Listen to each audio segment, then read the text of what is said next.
Está assim, desde ano passado nós estamos bezig na mesa de negociação para contrato coletivo de trabalhadores de Unicon. Está assim que apenas nós começar a Unicon a pedir para chegar a acordo cortico de protocolo. E essa aqui é bem tardando, mas houve mês, me digo que apesar que dono de trabalho de sua boa vontade, mas a decidir de executar ou dois acordos, é assim que para final de ano, dezembro, nós não podemos chegar a acordo final do protocolo. Na começo de ano, nós pedimos para nós seguir a discussão aqui, mas não mais o protocolo, porque já não tem sentido. Pero sim, para ser completo, assim terminar a situação que nós temos por o tempo acaba. Essa aqui, nós não há fecha, nós que está a ponto de pensar aqui. Não está contestando nos verdade que nós manda mail qual nós não recebemos, se man passar nos bolo pedimos, manda nos e-mail e nana para assim me compartilhar com o trabalhador, para assim não ter tranquilidade. Só que nós sucede essa que estava motivo também que o trabalhador abre, que demonstrar mal contento para hecho que o donador de trabalho não está bem na mesa de discussão e para assim seguir que discussão para chegar a um contrato coletivo. Houve de nada discussão, não, para sobre esta trova trabalho.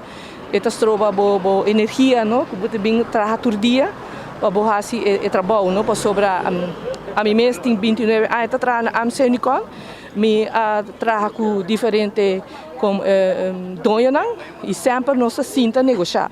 Mas essa aqui com a bini de ano 2017, com a compra AMC Unicon, tem ainda nós não podemos negociar com a devidamente maneira que não seja outra parar.